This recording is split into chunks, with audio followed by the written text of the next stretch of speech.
Bonjour et bienvenue dans le podcast du Human Factor.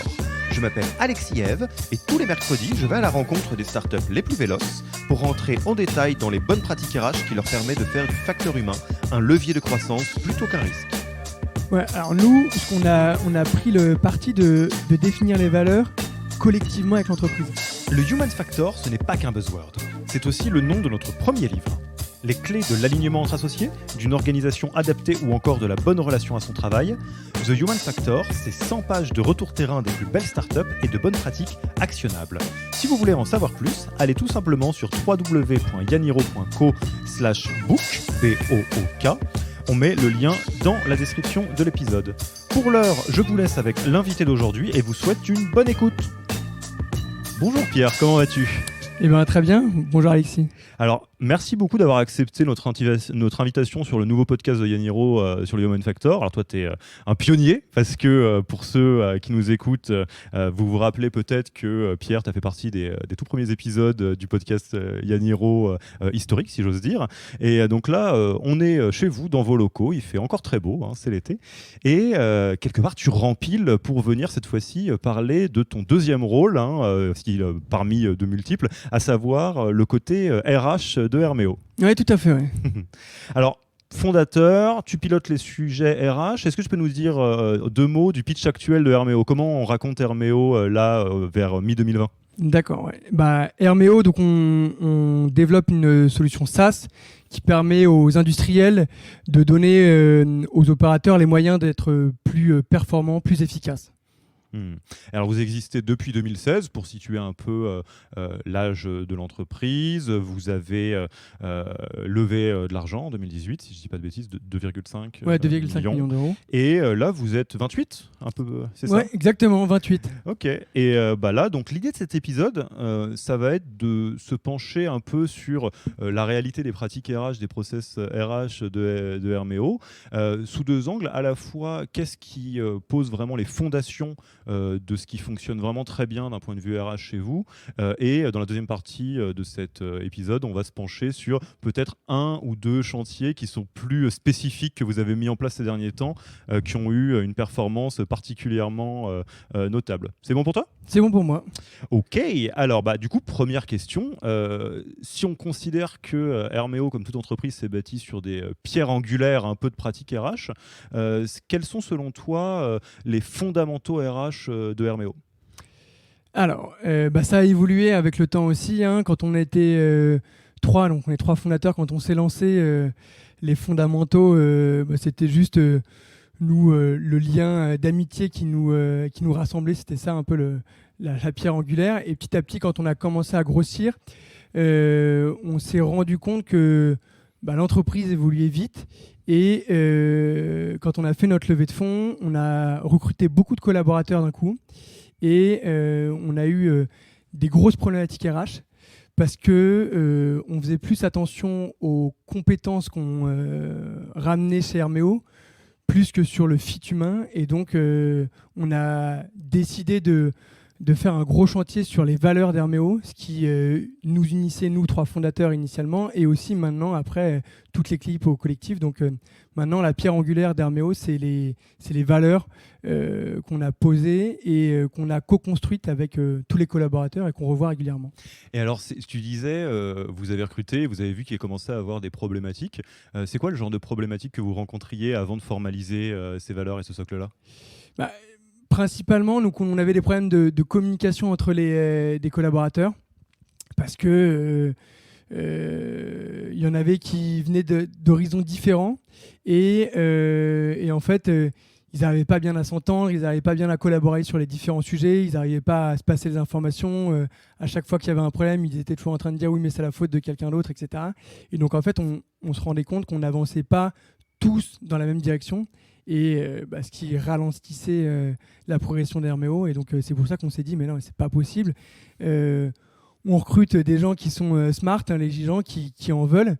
Mais pourquoi ça ne fonctionne pas ? Parce qu'en fait, il y en avait qui ne partageaient pas les mêmes valeurs et donc du coup compliqué pour travailler ensemble. Les règles de vie du bateau n'étaient pas claires, Ouais, on savait pas ouais. où on allait, à quel jeu on joue. Moi j'ai un maillot de basket, toi tu as un maillot de foot, Ouais, et du coup c'est l'incompréhension permanente. Et vous étiez combien de personnes quand vous avez fait ce travail justement? Et on a fait le travail, on était 15 collaborateurs. Et je pense qu'on aurait dû le faire plus tôt parce que même à 15, je pense que ça ne coûte rien de le faire plus tôt. Tu vois, on aurait pu le faire quand on était une petite dizaine de collaborateurs pour pouvoir vraiment bâtir un socle avec ceux qui sont là de la première heure. Et je pense que ça aurait été encore plus impactant, encore plus utile, quoi. Et alors, du coup, on va faire une petite focale sur le process, valeur, comment on fait ça, à quoi ça sert, où est-ce que ça se manifeste, parce que c'est quand même effectivement un outil qui fait partie des gros fondamentaux en startup. Alors, ce qui est très rigolo, c'est que je pense que toutes les startups et toutes les entreprises vivent la même chose. C'est avant de rencontrer la situation que tu décris, on fait ouais les valeurs, j'ai lu des trucs, j'ai lu 2-3 articles médiums, ça a l'air bien, mais bon on verra plus tard. Et puis à un moment donné on comprend pourquoi c'est important les valeurs, parce qu'on se dit ah ouais non mais en fait c'est super chiant là ce qui est en train de se passer. Donc comment vous vous y êtes pris d'un point de vue process? Tu as quelqu'un qui écoute cet épisode et qui commence à penser à mettre en place les valeurs, ça se passe comment en interne? Ouais, alors nous, on a pris le parti de définir les valeurs collectivement avec l'entreprise. C'est pas venu des fondateurs. Donc oui, la démarche est venue des fondateurs, mais après les valeurs, on voulait que ça soit peut-être qu'on a un poids plus important quand on va la définir en tant que fondateur, mais on voulait que ça soit vraiment le collectif qui définit les valeurs les valeurs d'Hermé, quoi. Et donc on a fait session de workshop. Chacun devait on faisait, avant de se faire un brainstorming, chacun écrivait ses propres valeurs qui lui parlent. Il devait en écrire entre 4 et 5. On a décidé de faire des phrases plutôt qu'un mot, parce qu'un mot, ça peut porter toujours à discussion. Donc plutôt qu'une phrase, c'est plus descriptif. Donc en amont, chacun devait écrire ses propres valeurs. Et ensuite, après, on faisait un gros brainstorming où on les rangeait par catégorie. On essayait de retrouver des nuages de valeurs, et une fois qu'on avait ces nuages de valeurs, on a divisé les équipes en 3-4 groupes, et après ils devaient essayer de formaliser la valeur qui se cachait derrière toutes les valeurs individuelles. Et donc vous avez décidé de ne pas donner un poids particulier aux 3 cofondateurs. C'était il y a 15 personnes dans un bateau, c'est quoi les règles de vie et les valeurs profondes de toutes ces personnes dans le bateau, quoi. Ouais, tout à fait. Et on n'avait vraiment pas du tout plus de poids qu'un autre collaborateur. Par contre, c'était les collaborateurs que nous, on avait recrutés. On était partie prenante des 10 premiers collaborateurs, bien sûr, quand on fait tous les recrutements. Donc, oui, tu les recrutes pas au hasard non plus. Ouais, tu les recrutes pas au hasard. Tu as un fit avec eux. Donc, oui, tu fais vachement attention à ça, encore plus au début, quoi. Et donc, les valeurs qui sont sorties, on n'était pas étonnés de voir celle-là. Il n'y en a pas une qui se dit mais ça ne nous ressemble pas du tout, tu vois. Ça n'a pas été le cas. Mais on trouvait que le collectif, au contraire, est allé plus loin que ce qu'on imaginait et a sorti des valeurs qui étaient plus impactantes pour le collectif que celles qu'on aurait pu définir à 3, quoi. Et de manière très concrète, donc, c'est une série de workshops avec tous les membres de l'entreprise. C'est comme ça que ça s'est organisé. On est allé en séminaire sur 2 jours, et on a travaillé sur les valeurs un jour, et le lendemain, c'était sur la vision. Où est-ce qu'on veut tous aller? Donc nous, fondateurs, oui, là, on avait une vision. Donc on a fait un speech d'intro pour expliquer que là où on aimerait aller. Et après, pour la formalisation de là où on voulait aller, c'était aussi un travail collectif qu'on a fait. Alors ça, c'est un bon point sur lequel j'aimerais bien te proposer qu'on s'arrête une petite minute. Dans cet exercice de formalisation un peu de la cartographie du bateau et de sa direction et de ses règles, c'est un peu un classique très juste en start-up de faire mission, vision, valeur, tout ça, ça fait vaguement la culture, enfin un truc comme ça.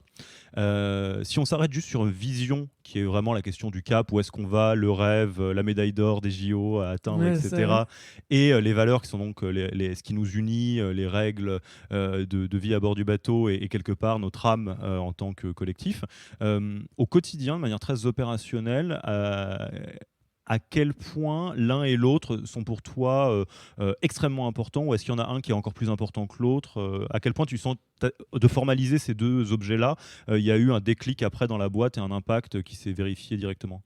Bah, ouais, en 2 temps, vraiment, nous, les valeurs, quand on les a définies, on avait vraiment un problème de culture de l'entreprise.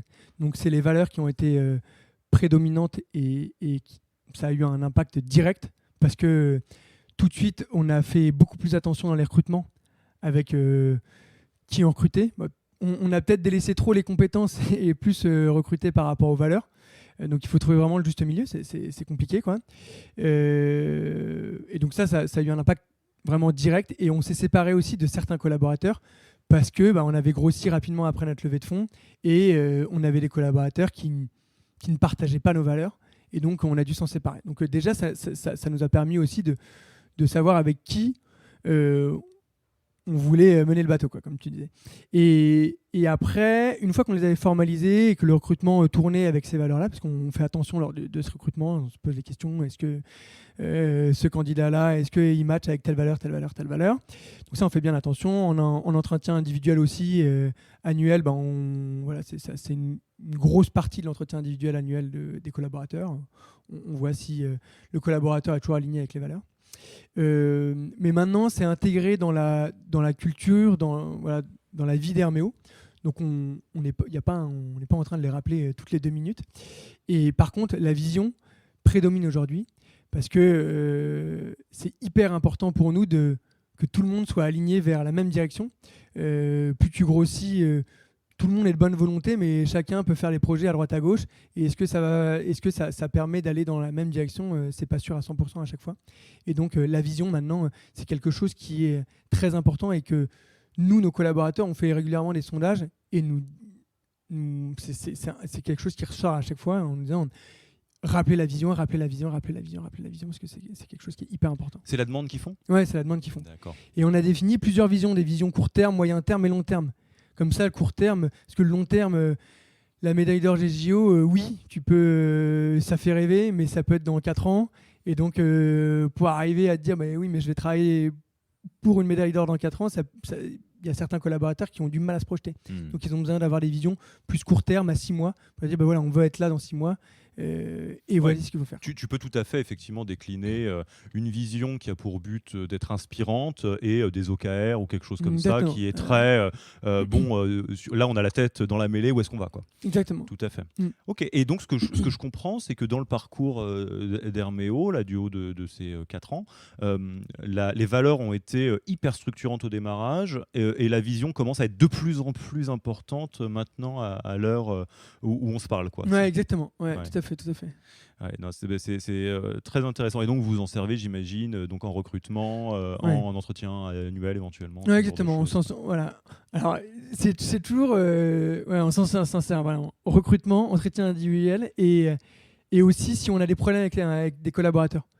On se repose, tu vois, sur le collaborateur, on se dit, et lui aussi, parce qu'on est très transparent, et on se dit, mais est-ce que tu partages toujours nos valeurs ? Oui, non, parce que aussi elles peuvent évoluer, bien sûr. Et même le collaborateur, quand il vient, il évolue et donc il peut aussi avoir des aspirations différentes.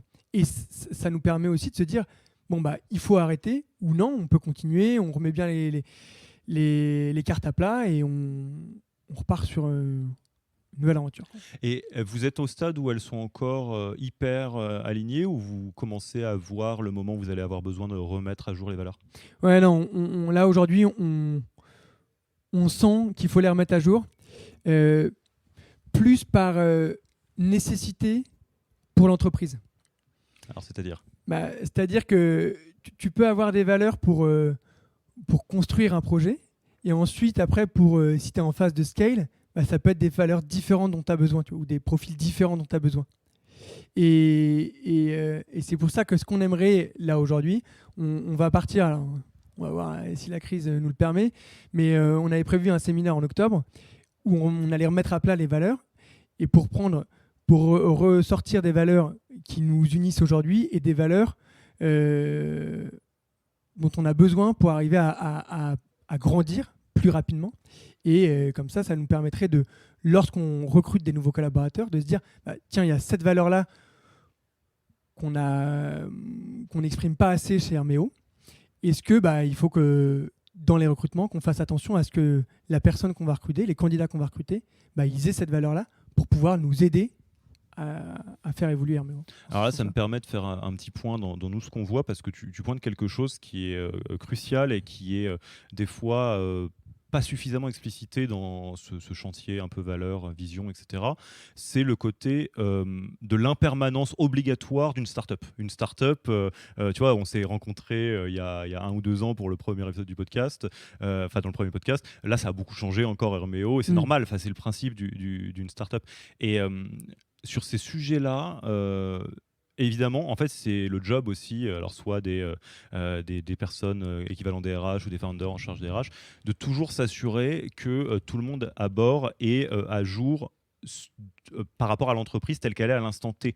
Et ça, c'est super difficile parce que effectivement, tu peux avoir des valeurs 2017 qui étaient très adaptées à Herméo 2017 et Herméo 2020. Alors, la direction reste la même, le cap reste la même, la vision reste la même, mais peut-être que la manière de mener le bateau a un peu changé. Et là, c'est crucial d'arriver à le redéfinir ensemble. Donc, ouais, je suis très d'accord avec toi, mais c'est pour dire que, alors notamment, je pense à une très grosse startup que je ne vais pas citer avec laquelle on travaille, mais ça arrive au bout d'un moment d'avoir des personnes qui se sentent un petit peu paumées en disant mais ça, c'est pas l'âme de la boîte. Oui, mais le problème, c'est que tu parles de la boîte d'il y a 2 ans et la boîte actuelle, elle a pris un angle un petit peu différent. Le fond reste le même, mais c'est normal que ça pivote un peu, quoi. Ouais, tout à fait. Mais c'est un travail aussi, donc ça demande de l'énergie. Donc je comprends qu'on puisse se dire, bon, on a fait une fois le travail. Check, ça c'est bon. Valeur, ok. Vision, ok. C'est terminé, c'est derrière nous. Mais c'est vrai que ça demande de l'énergie, du travail, de réaligner tous les collaborateurs. Parce que le faire, c'est bien, mais après, il faut réaligner tout le monde, le redire, remettre en place tes process, etc. Parce que c'est compliqué, ça demande vraiment beaucoup d'énergie, quoi. Ok, donc ça c'est vraiment dans les aspects RH, people de Herméo, un des fondamentaux. Alors maintenant, si on avance un peu dans le temps et qu'on se place là en 2020, c'est quoi pour toi le chantier ou les chantiers vraiment RH au sens large qui ont eu un très fort impact sur Herméo, quelque chose sur lequel vous vous êtes remonté les manches et vous vous êtes dit, alors ça on le craque, et là tu peux me parler un peu de l'impact que ça a eu. Ouais, tout à fait. Alors, nous, on avait une grosse problématique, c'était au niveau du partage de l'information. Et c'est important, tu vois, je le raccroche au RH parce que ça mettait des tensions entre les différentes équipes. Parce que on avait de l'information, soit de l'information cliente qu'on n'arrivait pas bien à partager, soit de l'information d'équipe à équipe qu'on n'arrivait pas à partager, quoi. Et on a fait un gros chantier sur de la formalisation de nos processus, de la formalisation de la connaissance client, connaissance Herméo, notre produit, notre métier, notre proposition de valeur. Et ça a eu un impact énorme chez Herméo, vraiment. On était noyés sous les réunions. Tu regardais nos agendas d'avant, donc on avait, je pense, 40 réunions par semaine, et il n'y avait pas de battement entre chaque réunion. Et aujourd'hui, on arrive à avoir des agendas qui sont déjà plus allégés parce que on arrive à être beaucoup plus en mode asynchrone. On n'est pas obligé de faire la moindre réunion pour partager l'information. Et on gagne vraiment en efficacité opérationnelle parce que on a formalisé les choses. C'est pas dans la tête de quelqu'un. Et ça, alors, efficacité opérationnelle, génial. Et aussi, ça a permis d'apaiser plein de tensions qu'il y avait entre certains services. Parce que un service qui est en attente d'une information de la part d'un autre service, maintenant, elle sait où trouver l'information. Elle n'est pas tout le temps sur Slack en train de dire où est-ce que je trouve cette information-là, tu me l'as rendue 2 heures après, j'en ai besoin pour retravailler, pour avancer, etc. Ouais, donc ce que je comprends, c'est qu'au-delà d'un chantier knowledge management qui consisterait à mettre un drive un peu sympa quelque part dans lequel tout le monde met ses documents, en fait, c'est vraiment un chantier de mise à plat des processus et des input-output de chaque équipe qui permet justement de créer la synchrone. Oui, tout à fait, ouais, exactement. Alors ça, comment vous avez fait du coup? Alors déjà, on va repartir du point entre le moment où vous vous dites « Ok, là, il y en a marre, ça marche pas », et à partir de là, qu'est-ce qui se passe? En fait, c'est toujours... il y a un point de non-retour où à un moment donné, tout le monde nous a dit, mais vraiment, on fait aussi passer des questionnaires pour savoir comment vont les collaborateurs, et tout le monde nous avait dit, il y a 2 points qui remontent, c'est j'en ai marre, je suis toujours en réunion, donc je peux plus avancer sur mon travail. Et le deuxième, c'est je trouve pas l'information. Quand on me demande quelque chose, il faut que j'aille rechercher l'information à droite, à gauche, etc. etc. Et donc en fait, c'était milieu d'année dernière, milieu 2019, où on se dit c'est pas possible, il faut qu'on trouve une solution à cette problématique-là. Et on est allé regarder à droite à gauche dans d'autres sociétés comment ils faisaient pour essayer d'arrêter les réunions et que l'information se partage mieux. C'était vraiment ça le point de départ au démarrage, de dire comment est-ce qu'on cut des réunions, c'est Ouais, ça? c'est ça. Ouais. Ouais, ok. Donc on a essayé déjà de faire mettre en place des règles de réunion, mais bon, ça a marché à un moment donné, mais Je les ai vus affichés au mur, là, ça m'a un petit peu fait rigoler. Je me suis dit, c'est le genre de choses qui doit marcher à 10%, mais ouais, c'est ça. c'est normal. Hein. Ouais, non, non. Donc, et en plus de faire d'embarquer tous les collaborateurs dans cette démarche, c'est très compliqué, quoi. Donc ça, vous avez essayé, ça a marché bof. ouais, ça a marché bof. Donc ça a marché pendant un mois et demi. Donc c'était bien. On arrivait à cadrer les réunions. Il y avait des comptes rendus de réunion à chaque fin. On envoyait sur Slack le compte rendu des réunions. Donc c'était pas mal. Mais bon, après, quand tu as l'opérationnel qui arrive et le feu chez le client, etc., bon, tu mets de côté tes process. Et donc du coup, on avait déjà une knowledge base, mais qui n'était pas du tout à jour et qui n'était pas du tout utilisée par nos collaborateurs. C'était sur quel outil? On était sur Confluence. D'accord. Ouais, donc on avait choisi cet outil-là parce que nos devs utilisaient Jira et qu'on avait même, on avait toute la suite un peu d'Atlassian. Donc on s'était dit, top, on va remettre la partie knowledge base, mais non, ça n'a pas fonctionné. Et donc on est passé sur un autre outil, Notion, et où en fait ça a été notre outil sur lequel on a formalisé nos process et sur lequel aussi on suit les activités de chaque équipe. Et donc comme ça, en fait, on a essayé de trouver un outil qui nous permet de formaliser nos process et un outil qu'on va utiliser au quotidien. Comme ça nous permet de se dire le process, il est noté, je peux aller le regarder très rapidement, très simplement, plutôt qu'il est dans un outil que j'utilise quasiment jamais, quoi. Et j'imagine que c'est un outil auquel vous avez pu facilement plugger le CRM pour les sales ou le Asana pour... Non, c'est pas comme ça que ça marche? Non, alors on a essayé de le faire, mais c'est assez complexe de le plugger. Donc non, on a essayé de le paramétrer pour que ça puisse être vraiment dans notre knowledge base, que ça puisse être nos suivis d'activité de chacune de nos équipes. Par contre, les devs, ils utilisent toujours Jira, nos sales ils utilisent toujours notre CRM Salesforce, mais il n'y a pas d'interaction aujourd'hui entre Salesforce et notre outil de knowledge base, quoi. Et alors du coup, comment vous vous y êtes pris pour formaliser vraiment les process? C'est quelque chose que vous avez fait au niveau des founders, que vous avez fait avec chaque équipe doit se débrouiller pour dire c'est quoi ses inputs, ses outputs? Comment vous faites ça? Ouais, c'est ça. On a fait équipe par équipe. Donc déjà, on a fait un premier pilote avec une équipe, qui a été, c'était le marketing qui a commencé. Donc on avait nos process d'inbound, nos process d'outbound, certains des process sur le site, etc. Donc on a commencé à les matérialiser, on a commencé à faire notre suivi d'activité sur cet outil-là, le faire tourner un mois. On a vu que ça fonctionnait bien et ensuite après on a demandé aux autres équipes de faire la même chose.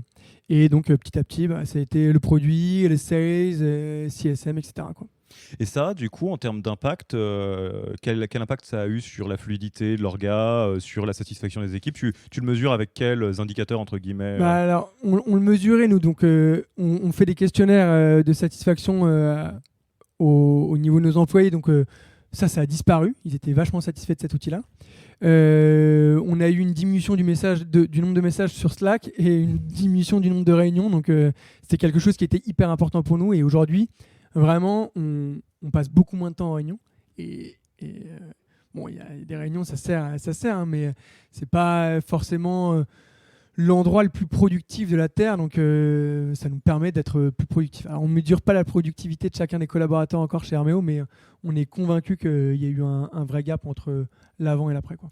Et alors, de formaliser les différents processus, input-output de chaque équipe, etc., est-ce que ça vous a rendu plus à l'aise aussi dans toute la partie un peu remote qu'on a vécue avec le confinement, etc.? Ouais, c'était génial. C'est ce que j'allais te dire.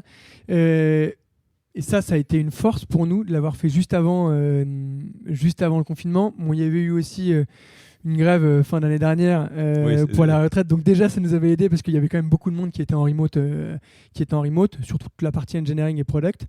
Et derrière, en fait, ça nous a permis, cet outil-là, d'arriver vraiment à piloter l'activité de chaque pôle et de rattacher quand il y avait une dérive, de dire attendez, on a redéfini le process, il est là, regardez-le et appliquez-le.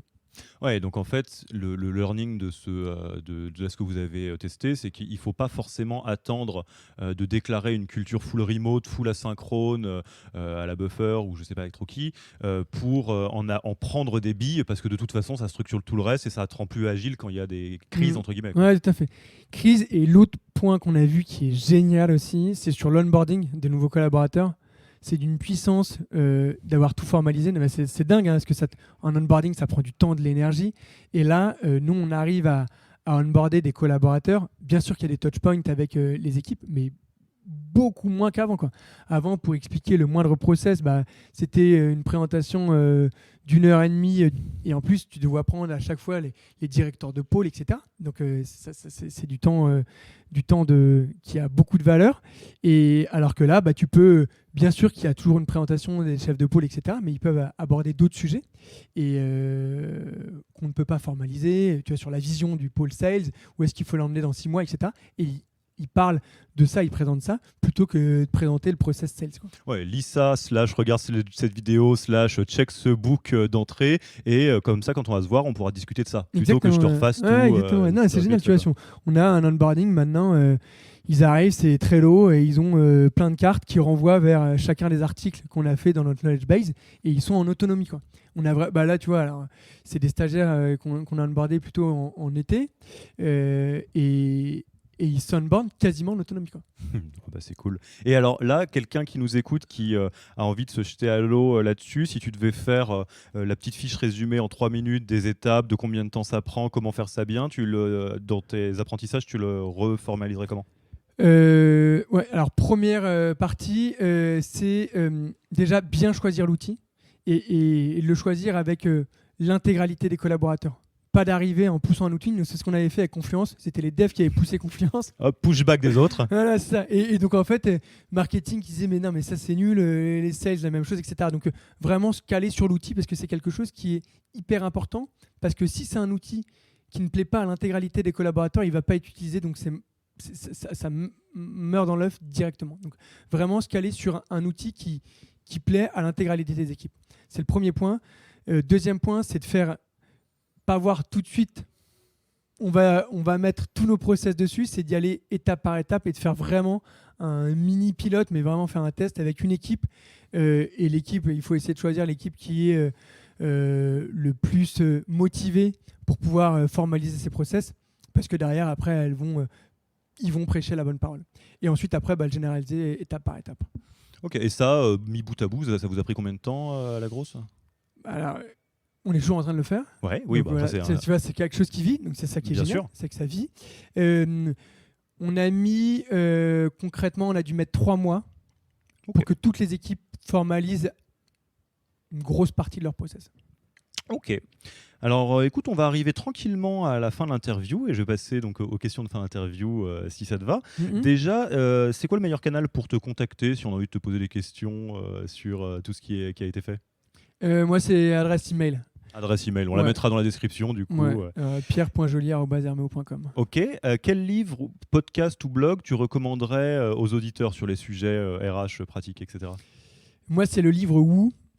Le recrutement, c'est quelque chose qui est crucial pour une société comme la nôtre et je pense comme pour toutes les startups.